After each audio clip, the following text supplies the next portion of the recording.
Prophétisons ensemble sur notre pays. Je vous présente mes meilleurs vœux pour cette nouvelle année 2016. Je prie que tous les mauvais souvenirs soient enterrés avec 2015.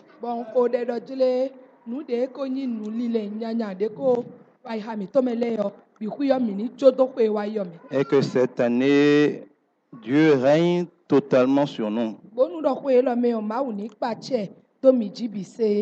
C'est quand Dieu règne totalement que tout ce que le règne de Dieu contient se manifeste.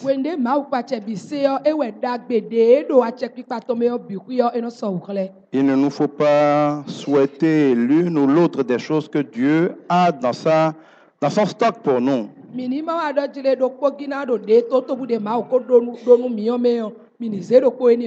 Il nous faut choisir d'avoir Dieu pour hériter de toutes ces choses qu'il a accomplies pour nous. L'année dernière, nous avons choisi, sur inspiration du Saint-Esprit, de travailler à notre communion avec lui.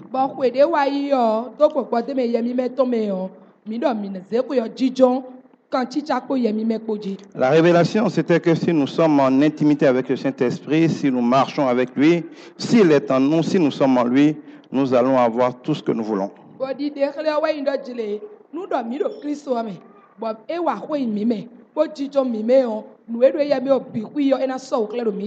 Nous sommes alors attelés à chercher le royaume et la justice de Dieu. Nous avons beaucoup prié et travaillé pour obéir à Dieu. Et comme Dieu l'avait promis, il y avait bel et bien espérance de gloire là-dedans pour nous. Les merveilles du Seigneur au milieu de nous ne sont plus à compter. Il y en a eu à foison en quantité. Il n'y a pas eu de mois, il n'y a pas eu de culte sans de très très nombreuses actions de grâce. Et tous les jours du début de l'année au 31, nous avions des sujets d'action de grâce.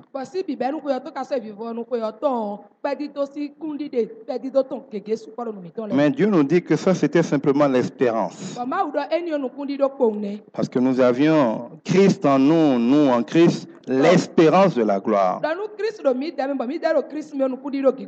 Cette année, Dieu continue en achevant toujours ce qu'il a commencé. Après nous avoir fait communier avec lui pour espérer la gloire, après nous avoir donné des échantillons quand même généreux de la gloire, Dieu nous dit, lève-toi et prie. Dieu nous dit que si nous demeurons en Christ et si Christ est toujours en nous, cette année sera l'année du triomphe. C'est-à-dire de manière claire et définitive, nous allons triompher. Triompher, c'est avoir la victoire sur une situation. Le triomphe n'est pas une petite victoire, n'est pas une victoire mitigée. Le triomphe est une victoire arrogante et déconcertante pour l'ennemi.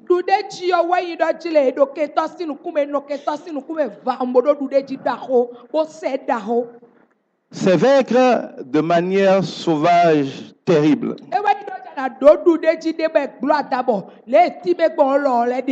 C'est vaincre sans qu'il n'y ait vraiment eu de vrai combat. C'est une émergence d'une victoire totale, absolue, durable et non perturbée par quoi que ce soit.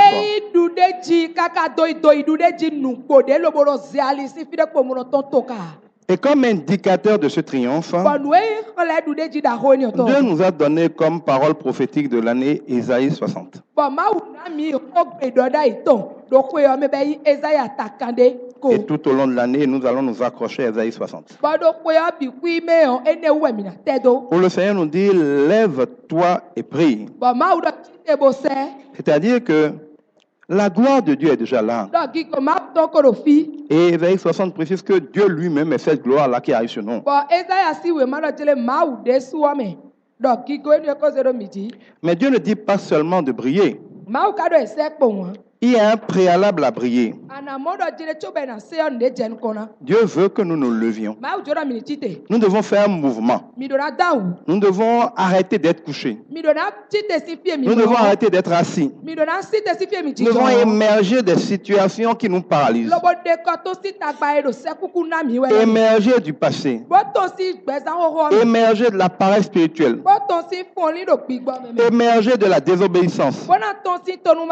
Nous devons faire un mouvement pour sortir d'un certain nombre de choses. Nous devons nous lever, nous tenir debout pour pouvoir aller à la rencontre de la gloire de Dieu. Ce n'est pas le fait de nous lever qui va créer la gloire. Ésaïe 60 dit que la gloire est déjà là. Dieu est déjà là. Il brille déjà pour nous. Lui, il veut maintenant. Et on a déjà dit en 2015 que nous nous levions et que nous fassions un mouvement vers lui. Que nous venions à la gloire. La gloire nous attend. Elle ne sera pas faite en 2016. Elle a déjà été faite. Nous devons simplement nous lever et y rentrer. Et c'est une gloire sauvage. Et Dieu précise que cette gloire-là, ce rayonnement-là, cette lumière-là vient sur un écrin. C'est un écrin, c'est-à-dire un écrin, vous voyez les bijoux là. Il y a quelque chose qui est plus sombre, qui est plus terne, en tout cas qui ne brille pas, qui a mis en fond pour faire ressortir la valeur du bijou.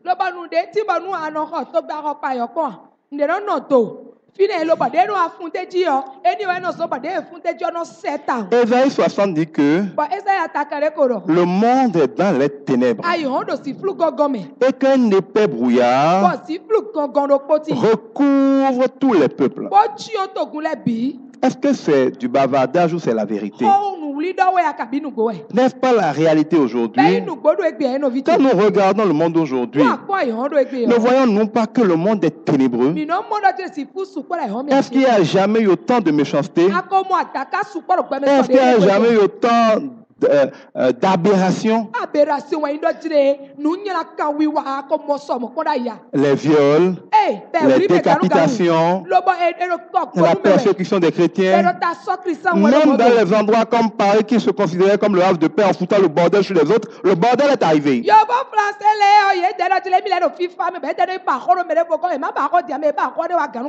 Partout sur toute la terre. Permet que certains voient venir une troisième guerre mondiale. Il y a une généralisation du mal. Il y a une généralisation de l'horreur. Elle est là en quantité. Elle est là en qualité. Mais ce n'est pas seulement sur les nations. Ce n'est pas seulement sur les superficies géographiques qu'on sent ce mal-là. La Bible nous précise que les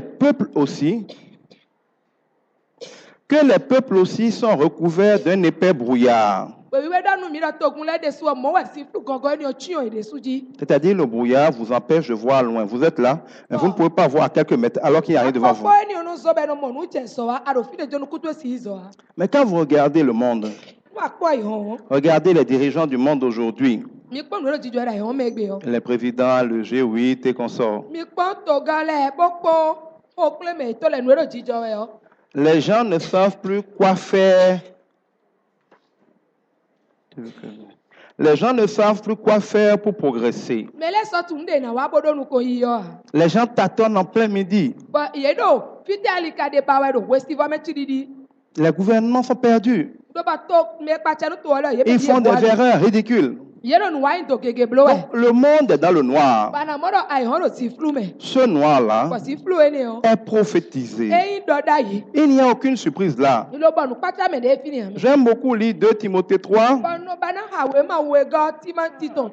à partir du verset 2 qui nous dit que dans les derniers temps, les gens seront comme ils sont aujourd'hui, que le monde sera comme il est aujourd'hui.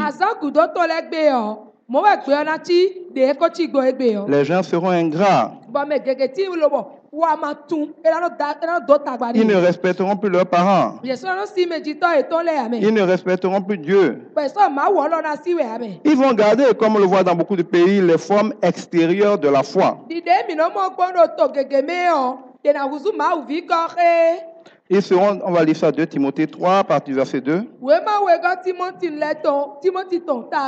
Parce que vous devez comprendre que tout ce qui se passe là est vraiment écrit. Sache bien que dans la période finale de l'histoire, les temps seront difficiles. Les hommes seront égoïstes, avides d'argent, vantards et prétentieux. Ils parleront de Dieu d'une manière injurieuse et n'auront pas d'égard pour leurs parents. Ils seront ingrats, dépourvus de respect pour ce qui est sacré,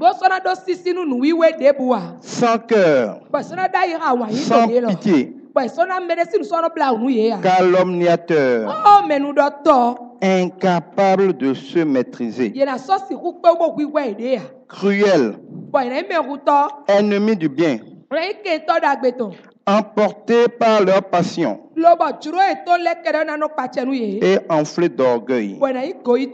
Ils seront prêts à toutes les trahisons. Ils aimeront le plaisir plutôt que Dieu. Certes, ils resteront attachés aux pratiques extérieures de la religion. Mais en réalité, ils ne voudront rien savoir de ce qui en fait la force. Détourne-toi de ces gens-là. Donc, il n'y a rien de nouveau sous le soleil.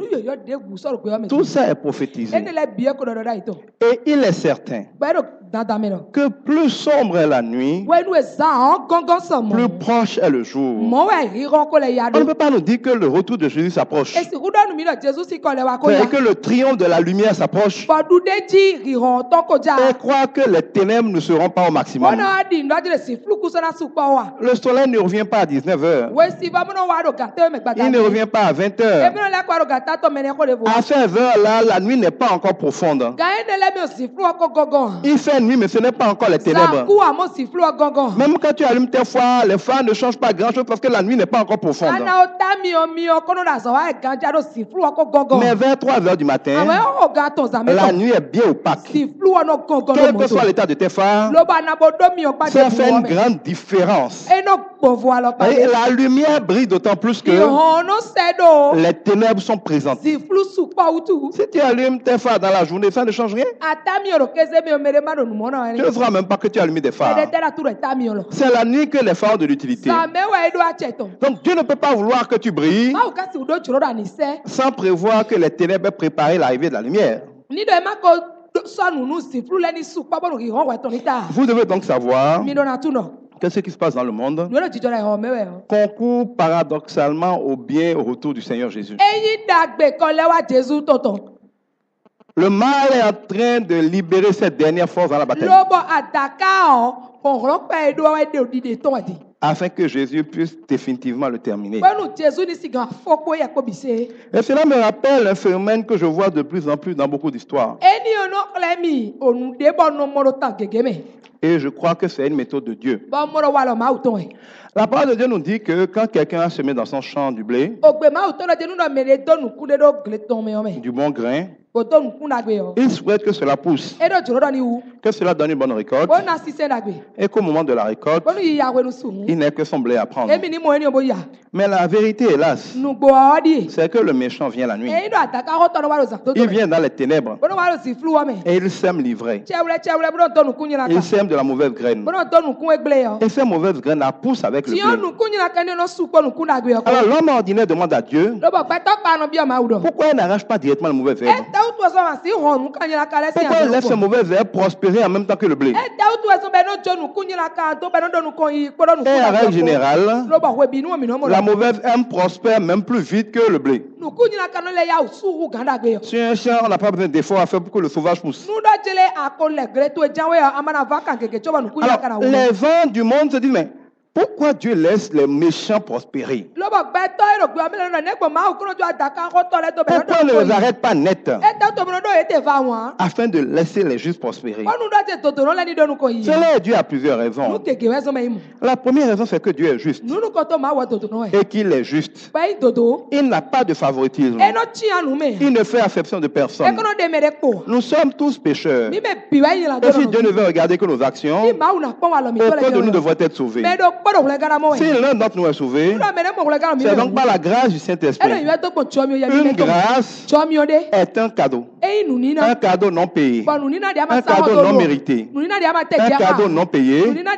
Si Dieu ne fait pas de favoritisme, si celui qui le reçoit n'a pas payé, Dieu devrait le donner à tout le monde. Parce que si c'est gratuit, donc il ne peut rien faire pour l'avoir. Et Dieu ne donne pas à tout le monde. Dieu est juste. Or Dieu dit que il n'y a pas d'homme de variation en lui, qui ne fait pas de favoritisme, qui ne fait exception de personne, qui donne à tout le monde, et qu'il veut que tout soit sauvé, d'aussi loin qu'ils viennent. C'est la première raison pour laquelle Dieu patiente.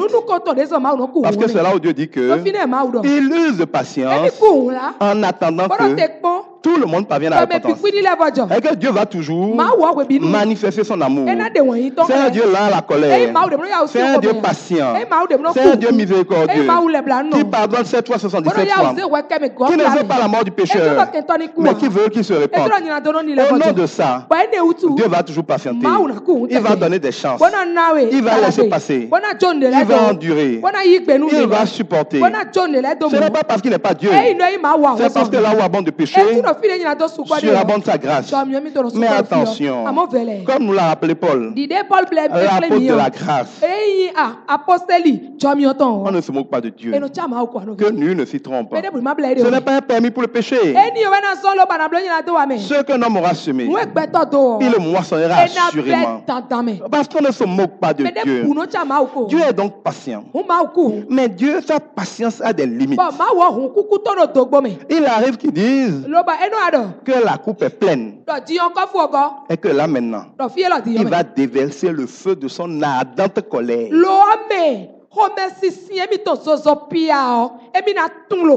C'est dans des moments comme cela qu'il envoie le déluge. C'est dans des moments comme ça qu'il frappe Sodome et Gomorrhe. C'est dans des moments comme ça que dans les derniers jours, il va balayer.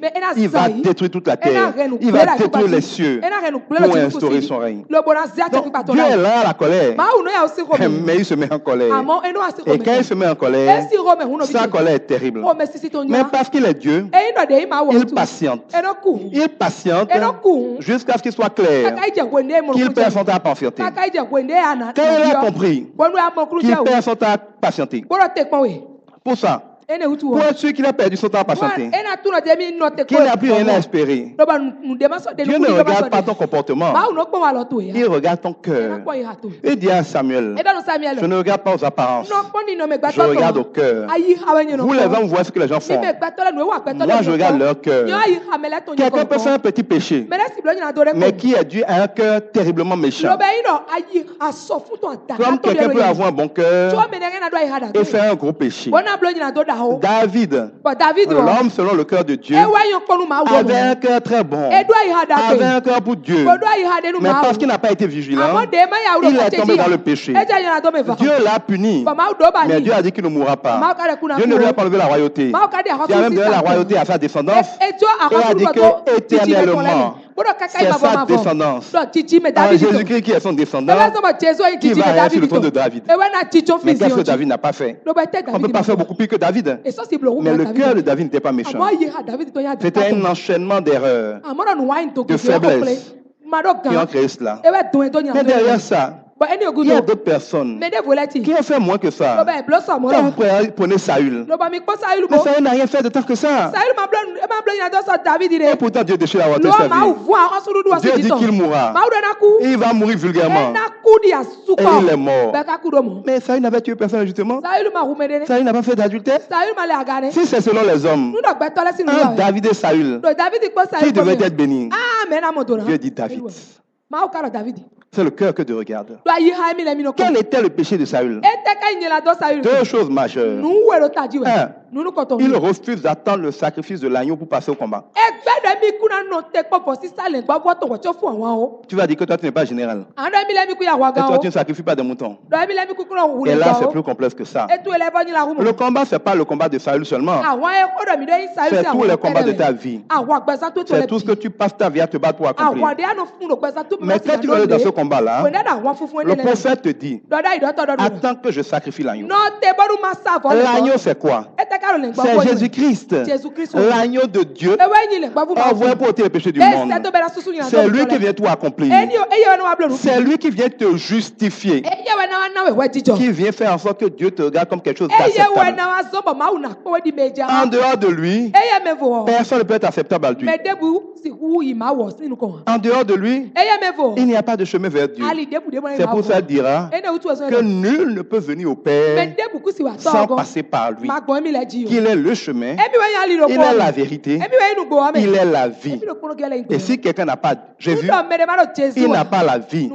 Il peut avoir l'existence, mais il n'aura pas la vie. Le péché de Saül, c'est de dire qu'il n'a pas le temps d'attendre Jésus. Il n'a pas le temps d'attendre le sacrifice de la croix. Il n'a pas besoin de compter sur l'eau de la croix. Ils pensent qu'avec ces généraux, et avec n'importe quel sacrifice, des sacrifices de jeûne, des sacrifices de moutons, des sacrifices de prière, des sacrifices de diplôme, des sacrifices de travail, des sacrifices d'argent.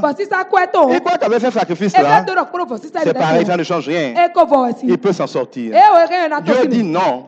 Si tu n'attends pas le sacrifice de Jésus-Christ, si tu ne parles pas du sacrifice de Jésus, si l'œuvre de la croix n'est pas le commencement et la fin de tout ce que tu fais, tu n'es pas agréable à Dieu.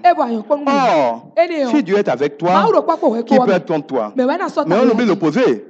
Si Dieu est contre toi, qui peut te sauver? Où te cacheras-tu loin de sa face? Première erreur de Saül, qui fait qu'il a perdu la royauté. La royauté, c'est la capacité à rayer, la capacité à commander et à exécuter. Si tu n'as pas la royauté, tu ne peux pas commander au nom de Jésus, les choses vont se passer. Si tu n'as pas la royauté, tu ne peux pas chasser les démons. Si tu n'as pas la royauté, tu ne peux pas parler aux temps aux circonstances. Si tu n'as pas la royauté, tu ne peux pas parler aux tempêtes de ta vie. Si tu n'as pas la royauté, tu ne peux pas parler aux stiguiers. Si tu n'as pas la royauté, tu ne peux pas prophétiser. Ça vient avec la royauté. Beaucoup de chrétiens, alors que nous sommes censés être une nation de rois. C'est pour ça que Jésus est le roi des rois. Beaucoup de chrétiens ne sont pas des rois. La Bible dit que parmi les choses que le monde a en horreur, il y a quand les rois sont à pied que les esclaves sont sur les chevaux. Les rois de Dieu aujourd'hui sont beaucoup à pied. Et les païens sont sur les chevaux. Est-ce que c'est normal? Première erreur de Saül. Tu te reconnais certainement dedans. Quand il y a des épreuves, quand il y a des défis, quand il y a des difficultés, parce que tu te calmes. Vous dites, je ne peux rien par mes propres forces. Seul Jésus peut me sauver. Je peux tout par l'œuvre de la croix. Oh Seigneur, fais-le pour moi. C'est toi qui donnes le vouloir. C'est toi qui donnes le pouvoir. Je m'accroche à ton œuvre. Tout est accompli. Je veux juste recevoir ce que tu as déjà fait. Est-ce que tu es dans cette logique-là? Ou tu crois que tu dois batailler, que tu dois fabriquer la bénédiction, que tu dois obtenir la bénédiction? Tu n'as pas cherché la bénédiction. Tu n'as pas commandé la bénédiction. Tu n'as pas prié pour la bénédiction. Tu es déjà béni de toutes les bénédictions dans les lieux célestes en Jésus-Christ. Et ni la mort, ni la vie, ni les anges, ni les démons, ni le présent, ni le futur, rien ne peut te séparer de l'amour de Dieu en Christ.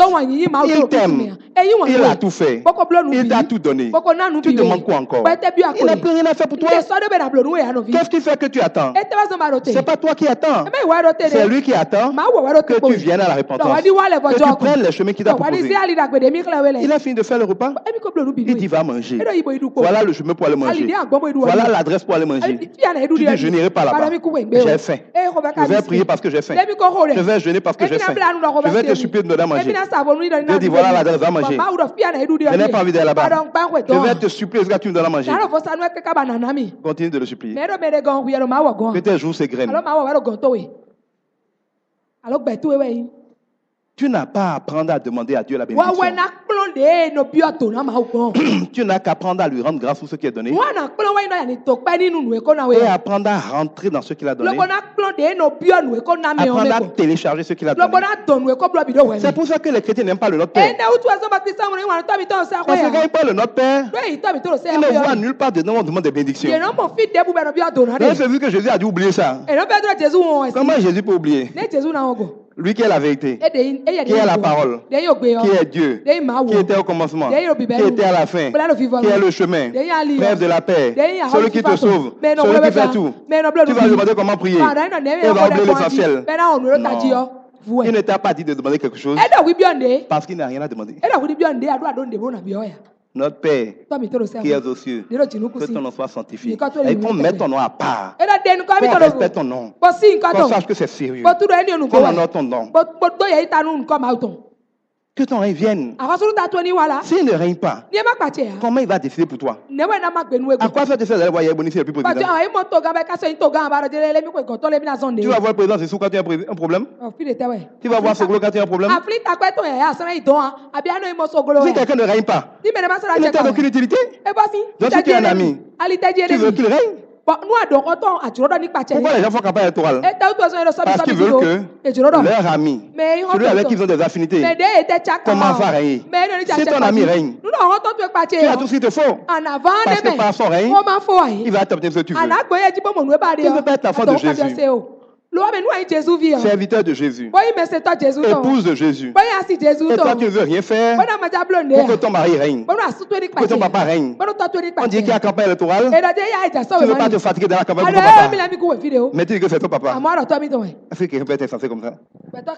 Quand on dit d'évangéliser là, c'est dans ton intérêt. Si les enfants de ton papa, si les supporters de son papa sont nombreux, vous allez contrôler le pays. Si vous contrôlez le pays, il n'y aura pas de problème. Tout un problème, c'est quoi? C'est quand les païens ou les faux chrétiens te persécutent. Est-ce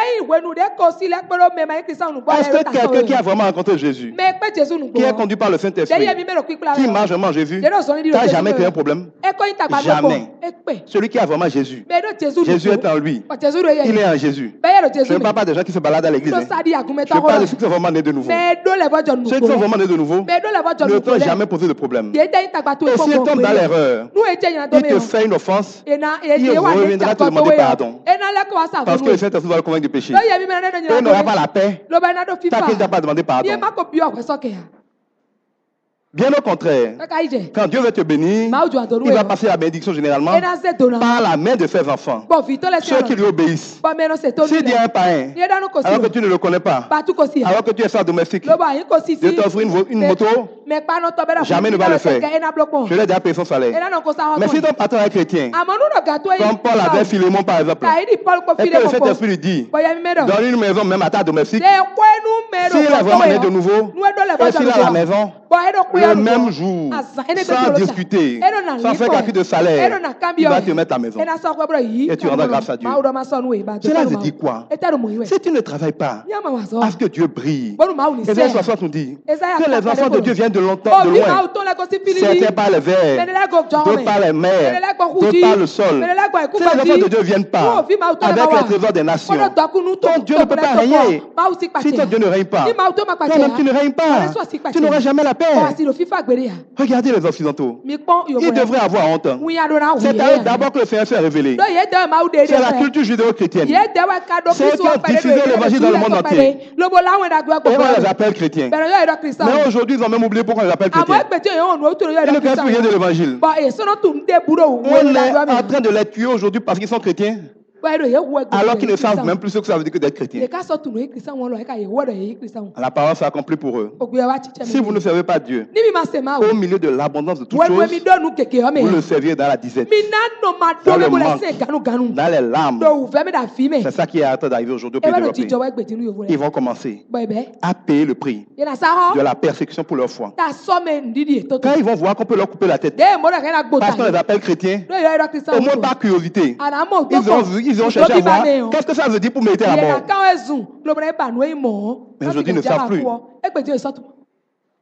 Nous devons apprendre à ne pas faire cette première erreur de Saül. Mépriser l'œuvre de la croix. Deuxième erreur de Saül. Toujours liée à la première. L'obéissance à Dieu vaut mieux que tous les sacrifices. Pourquoi les gens courent?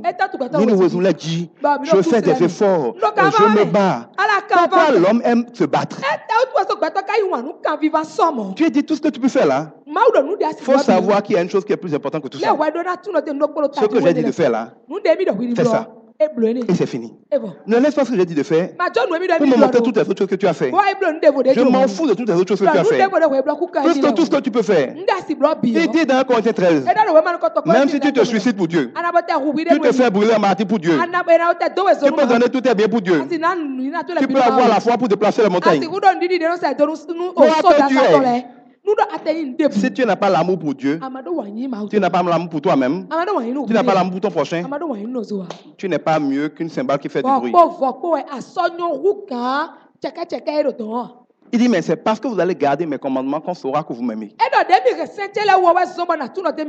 Tu peux pas aimer quelqu'un et quand la personne dit viens, tu vas. Quand la personne dit arrête, tu cours.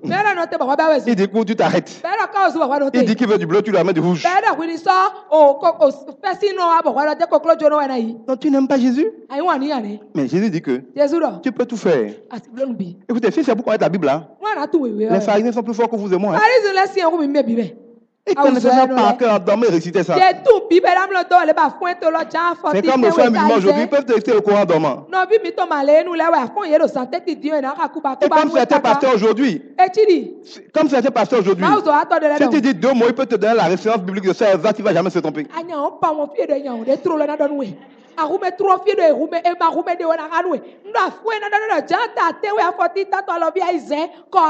Mais ils oublient que Dieu même qui a fait sa parole dit que la lettre de la parole tue, l'esprit vivifie.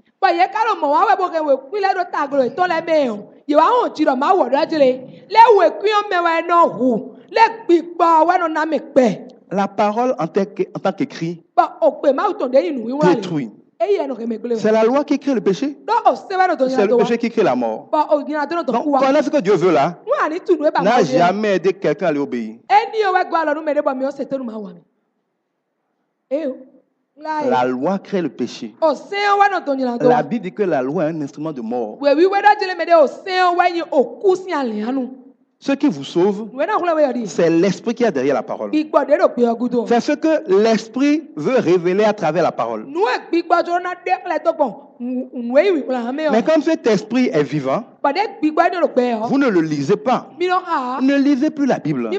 Arrêtez de lire la Bible. Vous écartez les yeux. Je dis arrêtez de lire la Bible. Écoutez la Bible. C'est pour ça que je dis de ne plus traduire la parole de Dieu comme moi aussi ho, c'est moi aussi gbe. On ne lit pas gbe. On écoute gbe. On ne lit pas la Bible. On écoute Dieu. Un réma, c'est quoi? Un réma, c'est que tu as lu quelque chose, mais Dieu t'a dit quelque chose. Le réma est dit. Si tu lis la Bible, et à part ce que quelqu'un qui fait lire français a compris, Torah, tu n'as rien reçu. Tu n'as rien.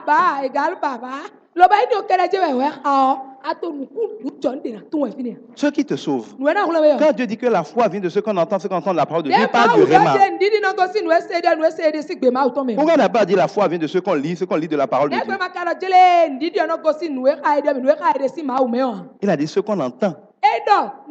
Ça vient par les oreilles de votre cœur.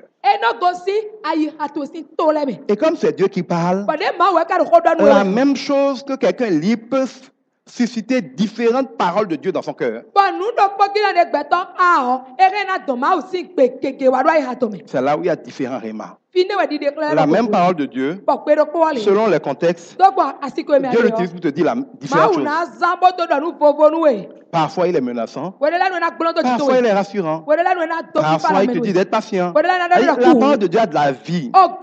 Et cela t'apporte quelque chose. Ça te transmet un message de Dieu. Ça dépasse ce qu'on lit. Donc, ce n'est pas la lettre qui sauve. Mais regardez dans la Bible. Les pharisiens là, les docteurs de la loi là, étaient depuis des siècles des experts de la parole. Jésus n'a rien dit en dehors de ce qu'il lisait et mémorisait tous les jours. Tout ce que Jésus a fait était prophétisé. Et il enseignait. Où il va naître était prophétisé. De qui il va naître était prophétisé. Qu'est-ce qu'il va faire était prophétisé. Les miracles qu'il va faire était prophétisé. Comment il va mourir était prophétisé. Le fait qu'on le vendrait était prophétisé. Tout était prophétisé. Il avait tout ça. Il le lisait. Et de son vivant, il citait souvent les Écritures. Même quand il est né en Israël. Dans un pays où on récite sa naissance depuis toujours. Il a fallu des rois mages venus d'Orient, d'Afrique et d'ailleurs pour repérer à une étoile que le Seigneur est né. Tu peux être chrétien depuis 20 ans. Même 50 ans si tu veux, c'est ton problème. Tu peux connaître chaque virgule de la Bible par cœur, c'est ton problème. Tu ne peux pas avoir plus de diplôme pastoral que les pharisiens et les docteurs de la loi. Tu peux être bishop, archibishop, général, commandant, seigneur des seigneurs. Tu peux faire ce que tu veux, c'est ton problème.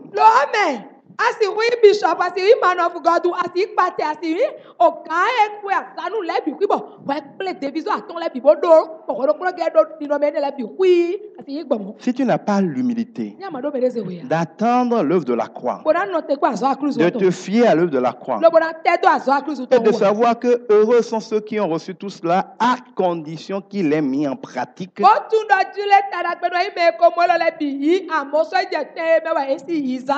C'est comme le dit Jésus. Tu respectes la tradition des hommes au lieu de la parole de Dieu.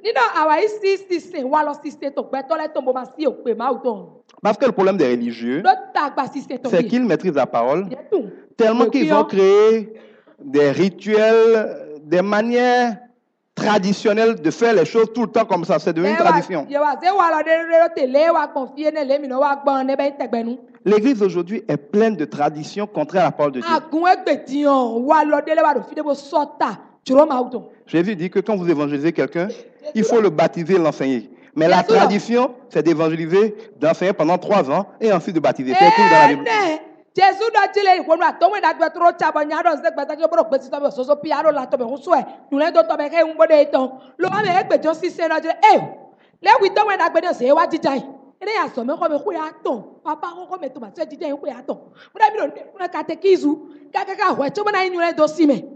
Les actes des apôtres disent que même en pleine nuit, quand quelqu'un donnait sa vie à Jésus, avant que le jour ne se lève, on le baptisait dans la nuit.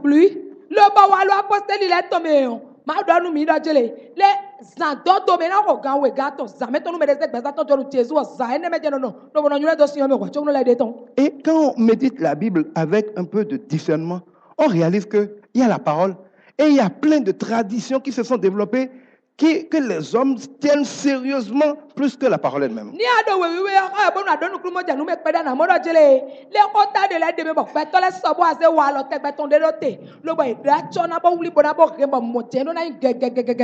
Ils sont prêts à tuer pour la tradition. Ou bien ils prennent un verset biblique hors de son propos, ils en font un prétexte. Non. La Bible répond à la Bible. Il ne faut pas faire comme Satan. Cette attitude de prendre les versets bibliques hors de leur contexte, là, c'est biblique et tout est écrit.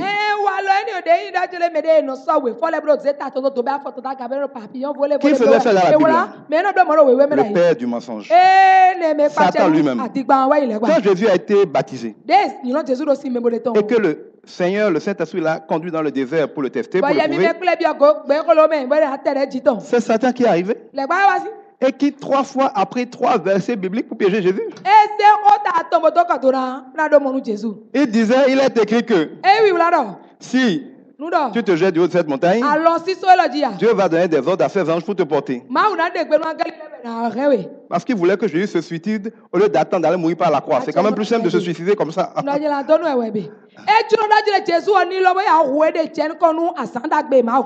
Il voulait dire à Jésus mourir comme ça, c'est quand même plus simple que d'aller subir tout ce que les gars là ne peuvent pas. Qu'est-ce que Jésus lui a écrit? Il lui a répondu.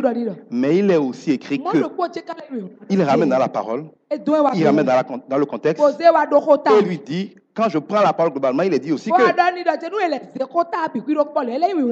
a été ainsi 3 fois. Mais si tu ne maîtrises pas la parole, dans son esprit, pas dans sa lettre, pas dans sa lettre. Parce qu'on a dit une fois à Moïse d'enlever les chaussures parce que lui est saint, tu vas te balader dans tout le pays pieds nus.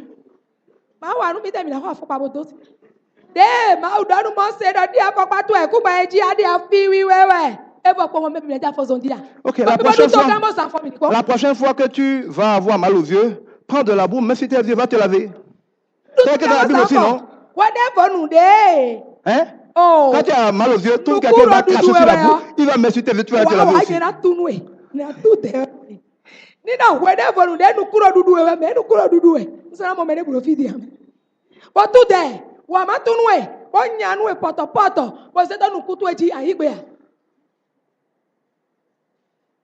La Bible dit aussi qu'avant de prendre Jéricho, on a circoncis tous les hommes. Nous sommes dans l'année du triomphe.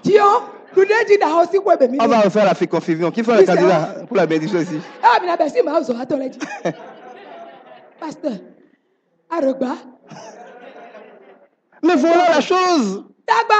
Ne vous moquez pas de la parole. Vous voyez que l'esprit de la parole, ce n'est pas ça. Jésus a accompli la parole. En fait, il ne faut pas faire d'idolâtrie de la parole. La seule personne que nous sommes censés adorer, c'est Jésus-Christ. Tout est en lui. Ne suis même pas la parole. Suis Jésus-Christ. Parce que lui, il est la parole accomplie. L'autre est la parole brute. Donc c'est Jésus le point focal de notre foi. Et il nous dit cette année que si nous nous positionnons bien en lui et lui en nous, on n'ira rien chercher.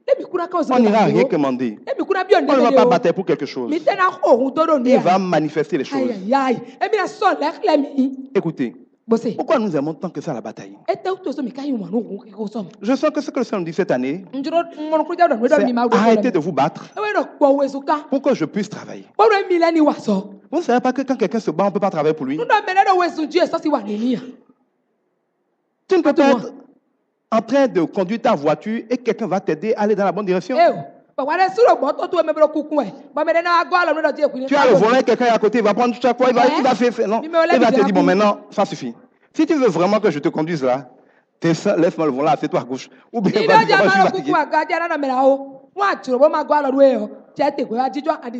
On ne peut pas vouloir aller à Niamey. Et moi qui connais la voie, je vais être à côté de toi et à chaque fois je vais dire tourne, roule encore un peu, arrête-toi, roule encore un peu. Bon, le GPS encore il peut se fatiguer, lui c'est une machine. Mais on ne peut pas être assis à côté de toi.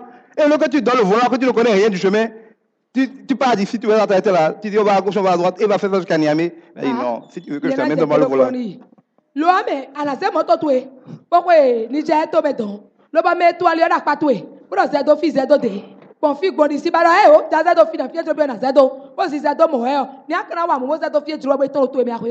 Il faut apprendre. Si vous voulez aller là où Jésus est, à donner le volant à Jésus. Mais quand tu donnes le volant à quelqu'un, c'est pour ça que les patrons, on les invite souvent à se mettre derrière. Donc quand quelqu'un n'aime pas se mettre derrière comme moi, il conduit lui-même.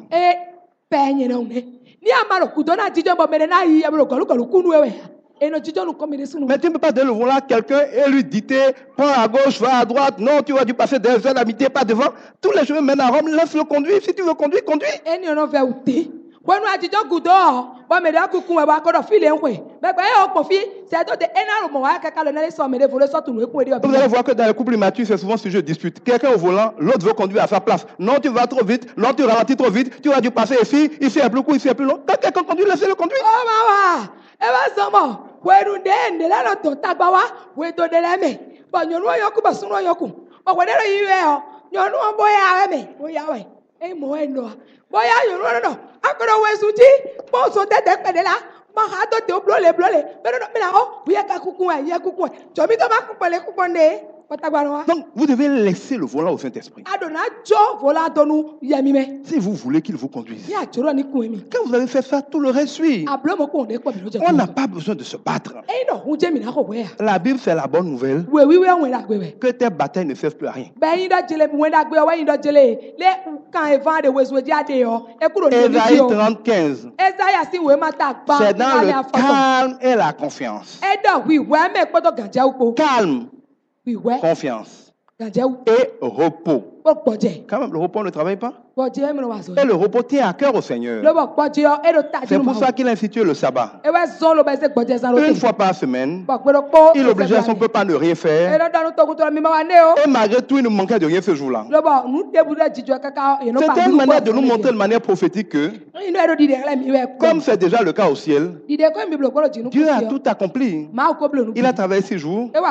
Tout est fait. Donc, on peut se reposer avec Dieu, jouir de Dieu.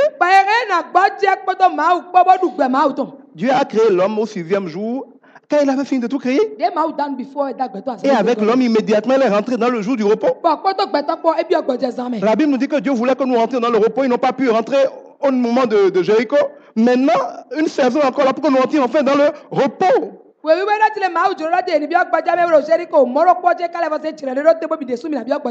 dit, mais ne combattez pas pour la victoire. J'ai déjà obtenu la victoire. Je vous dis de combattre dans la victoire. Le match est déjà gagné. C'est une formalité. C'est comme tu es déjà qualifié pour la finale. Mais bon, il fallait faire un match, tu as déjà mis 4 buts à 0. Bon, il reste du temps. Même si on te mettait 10 buts à 4, c'est fini, tu ne peux plus aller. On dit de jouer quand même parce que, bon, pour l'honneur. Tu n'es pas stressé. Pourquoi tu vas stresser?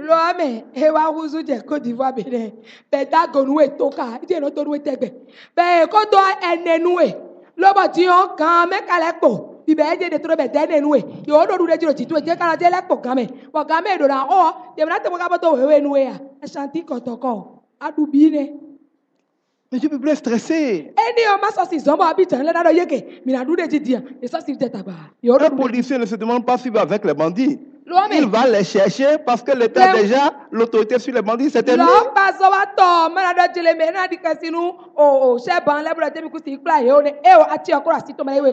Nous sommes plus que vainqueurs. Je vous dis souvent, c'est comme dans les films. On ne peut pas avoir un film de Jackie Chan, à la fin, Jackie Chan va mourir. Tu as vu ce combat de Rambo, bien de Steven Seagal où on l'a frappé?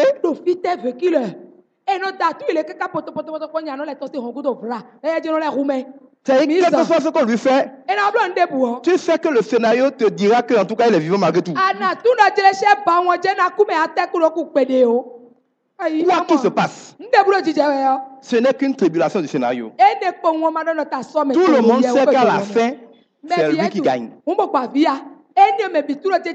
Mais si les petits auteurs font des scénarios où leur héros est toujours victorieux à la fin, et Dieu te dit que lui, c'est lui qui a écrit ton histoire, que tu es plus que vainqueur au début de l'histoire, pourquoi tu refuses de croire? Alléluia.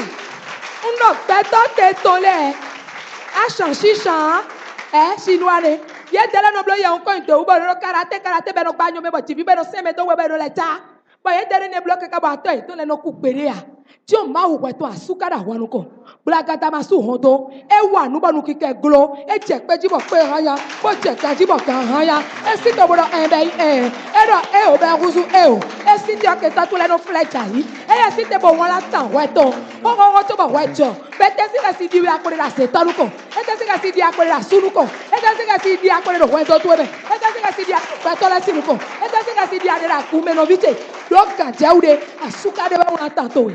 Tout ça là, c'est ce que Jésus appelle des tribulations. Jésus n'est pas un gars du monde qui te donne de faux espoirs. Il t'a dit clairement, tu auras des tribulations. Mais ne t'inquiète pas. Moi, j'ai déjà vaincu le monde. Et si je suis en toi, tu es plus fort que ceux qui sont dans le monde. Ils vont te secouer un peu. Mais va dormir, j'ai déjà fini le combat. Pourquoi tu as peur? Il te dit, parce que mon Dieu n'est pas menteur. Quand les hommes veulent te donner de l'espoir, ils te mentent. Ils exagèrent ce qu'ils peuvent faire. Et ils cachent ce qu'ils ne peuvent pas faire.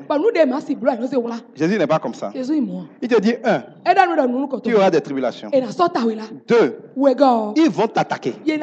Mais ne t'inquiète pas. Quand ils vont t'attaquer par un chemin là, garde tes yeux ouverts bien. Ne bouge surtout pas. Tu vas voir que c'est pas ces chemins qui vont fuir. Je ne sais pas si vous imaginez. Alléluia. Imaginez un commando qui arrive. Il faut peut-être 100 hommes qui t'attaquent pour faire un.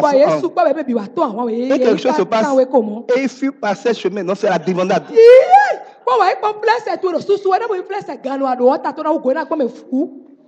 Ce qui se passe, c'est des hommes qui t'ont attaqué. Fuis. Et ils connaissent le chemin par lequel ils sont arrivés.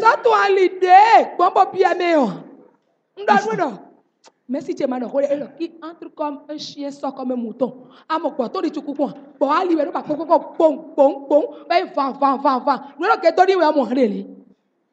il te dit que ils vont t'attaquer, ils ne mentent pas. C'est vrai pour cette année. Tu n'as pas dit que tu vas vivre une année où tu seras en train de dormir sans aucune attaque. Non. Mon Dieu n'est pas menteur. Il dit, il ne te donne pas la paix comme le monde le donne. Lui n'est pas venu apporter la paix comme l'ONU. La paix de l'ONU, il a créé la paix en attendant que la vraie guerre arrive. On mettait comme dans certains pays de la sous-région des commandos rebelles à la présidence ou des bandits dans la moitié nord du pays. On dit qu'on a la paix.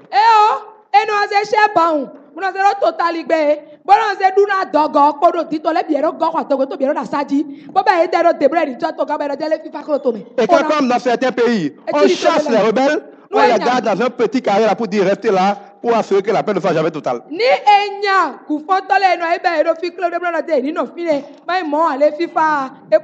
Jésus ne fait pas comme ça. C'est là où il dit que bien qu'étant le prince de la paix, il n'est pas venu apporter la paix comme ça, mais qu'il est venu apporter la guerre. C'est-à-dire que Jésus va dans ta vie attaquer ce qui doit être attaqué. Il va attaquer le péché. Il va attaquer le mauvais caractère. Il va attaquer les mauvaises habitudes. Ce qui est mauvais là, même si Dieu t'aime là, il n'aime pas ce qui est mauvais. Mais il va attaquer ce qui est mauvais en toi et dans les autres. Il va le neutraliser. Mais une fois qu'il a neutralisé ce qui est mauvais en toi et qu'il n'y a plus rien de Satan en toi, maintenant Dieu s'assoit. Il dit maintenant les ennemis venez. C'est là où tes ennemis défilent à tes pieds en t'adorant.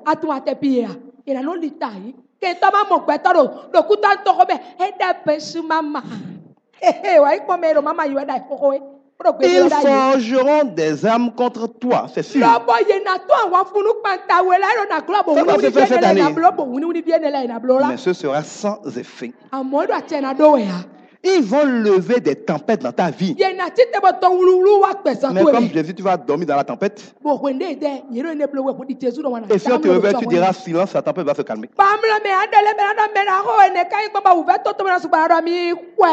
Parce que comme quand Dieu a dit à Satan d'éprouver Job mais ne pas le tuer, la tempête concernant c'est qu'elle peut se lever, s'agiter n'importe comment. Elle n'a pas reçu la mission de t'emporter.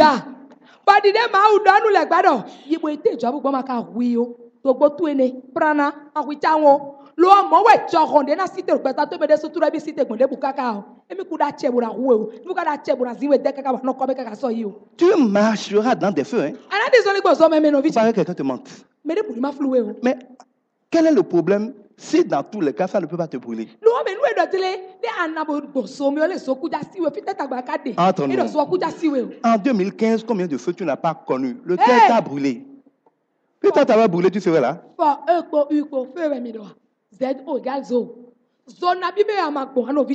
Mais est-ce que tu as été brûlé? Mais voyez que Jésus a accompli ce qu'il a dit. 1000 tomberont à ta gauche, 10 000 à ta droite. Mais toi là, tu ne seras pas atteint. Tu sais le nombre de personnes qui dans le monde ont succombé des problèmes qui ne t'ont rien fait cette année? Tu as eu le palu, c'est comme si de rien ne s'était passé. Tu sais combien d'enfants et combien d'adultes sont morts du palu dans le monde cette année en termes de millions?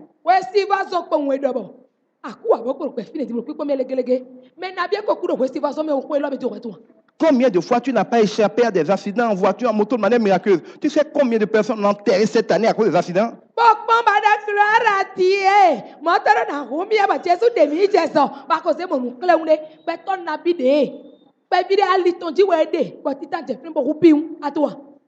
Mais la parole de Dieu est fidèle. Il dit qu'après un peu de tribulation, tu vas développer l'endurance. Tu seras parfait avec une solide carapace. Et à ce moment, tu pourras jouir totalement de la vie de Dieu. C'est le plan de Dieu pour toi. Mais tu dois arrêter de te battre. Ce n'est pas que tu ne feras rien, mais tu ne dois pas compter sur tes combats. Je vais vous l'illustrer par l'histoire du paysan. Parce que Jésus aime bien cette histoire-là. Un paysan ne compte pas sur ses efforts pour la récolte. Le paysan sait que ce n'est pas parce qu'il a labouré, sauté beaucoup, travaillé beaucoup qu'il aura une bonne récolte. Il sait que si Dieu permet avec une bonne saison, avec de la pluie, pas trop de soleil et pas de criquet, non, il y a beaucoup de conditions que lui-même fait dépendre de Dieu.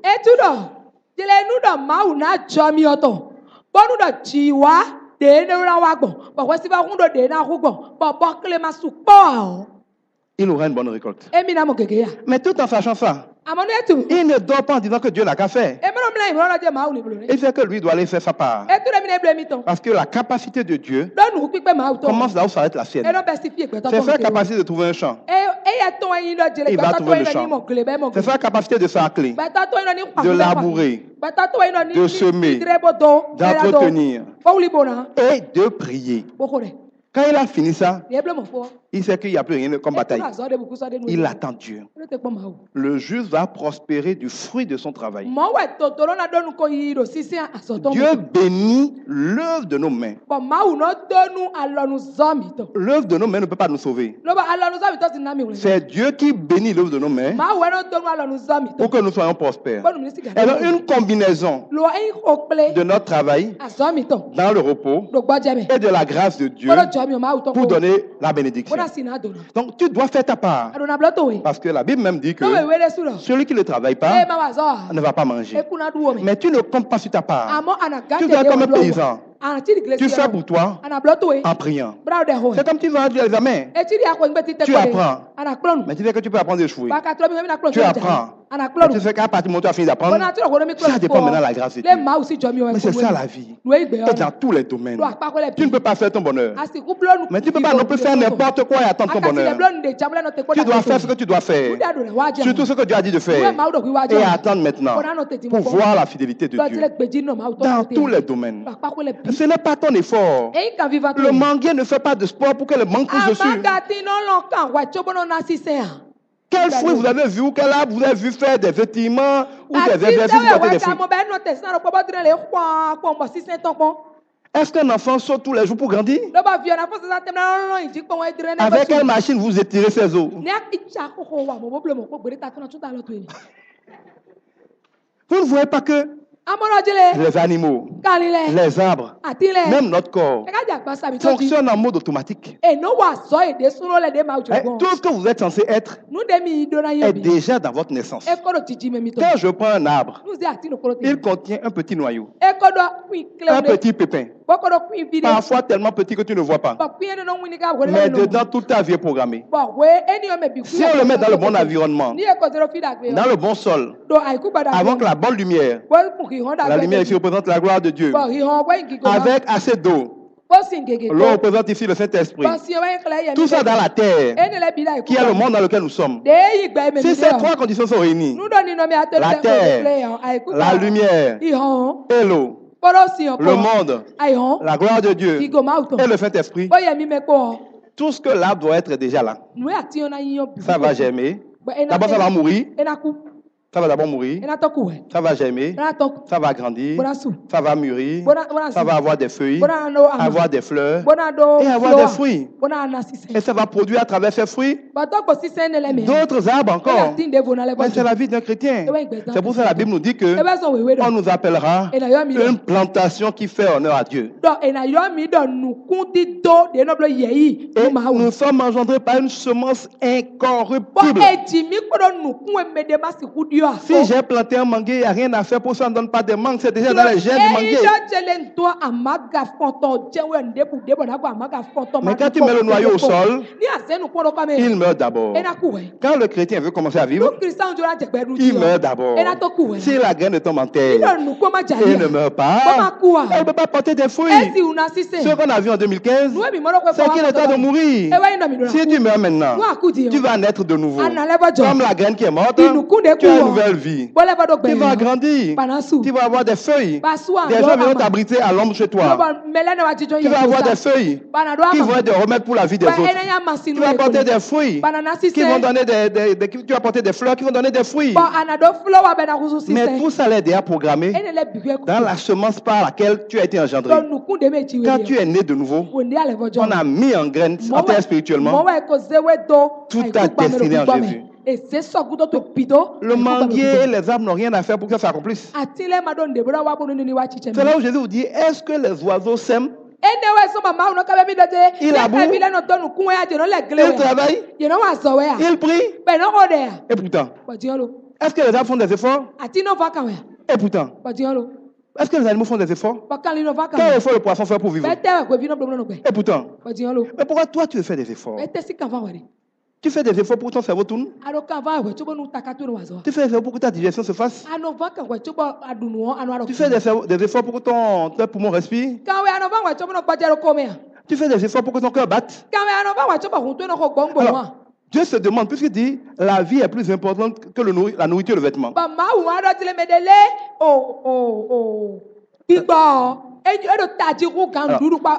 Dieu est en train de dire, mais si tout ça là qui fait ta vie là, tu ne fais rien pour que ça marche. Pourquoi ceux qui suivent le fait que ça marche, je crois que c'est à toi de le faire. Quand par exemple Dieu décide de ne plus faire fonctionner l'une de ces choses-là, quel effort toi tu peux faire pour les faire fonctionner? Tu ne peux rien faire. Tu constates que ça ne marche plus? Et au moment venu, on va t'enterrer avec. C'est une grande révélation du sens de la vie. Cette année, nous devons juste nous lever, faire notre part, qui est de tenir dans la parole, d'obéir à l'esprit de la parole, de marcher dans l'amour de la parole. Si nous faisons ça, nous sommes comme des témoins de justice. La Bible dit que quelle que soit la saison, nos feuilles seront vertes. Et qu'à sa saison, nous porterons des fruits. Un arbre n'a rien d'autre à faire que de rester là où on l'a planté. Alors sois solidement planté dans l'amour de la parole. Enraciné dans l'amour de la parole. C'est alors que, comme le dit, je crois, 1 Corinthiens 13, non, Éphésiens 3, si je ne me trompe pas, tu découvriras la largeur, la hauteur, la profondeur, la longueur de l'amour de Dieu. Tu découvriras la totalité de la vie de Dieu qui habitera en toi. Et par sa puissance qui agira alors au-dedans de toi, il fera infiniment plus que tu ne peux jamais imaginer. Ce n'est pas affaire de bataille. Rappelle-toi, comme un arbre, reste là où Dieu t'a mis, dans la parole. Contente-toi d'être là. Tes nutriments sont dans la parole. Les oiseaux viendront te féconder là. L'arbre ne bouge pas. Il y a du vent, l'arbre ne bouge pas. Il pleut, l'arbre ne bouge pas. Il y a du soleil, l'arbre ne bouge pas. Même quand tu viens couper les branches d'un arbre, l'arbre ne bouge pas. C'est Dieu qui répare ça. Il faut laisser Dieu travailler. Si vous laissez Dieu travailler cette année, vous allez briller. Vous allez me surprendre de comment vous allez briller. Vous allez briller de manière glorieuse. Et vous ne vivrez pas des petites victoires. Vous vivrez un triomphe. Allez chercher dans le dictionnaire le sens du mot triomphe.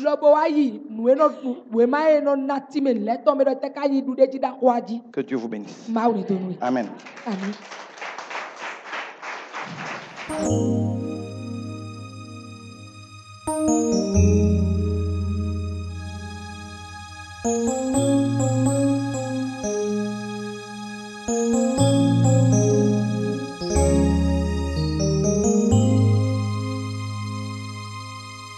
Prophétisons ensemble sur notre pays.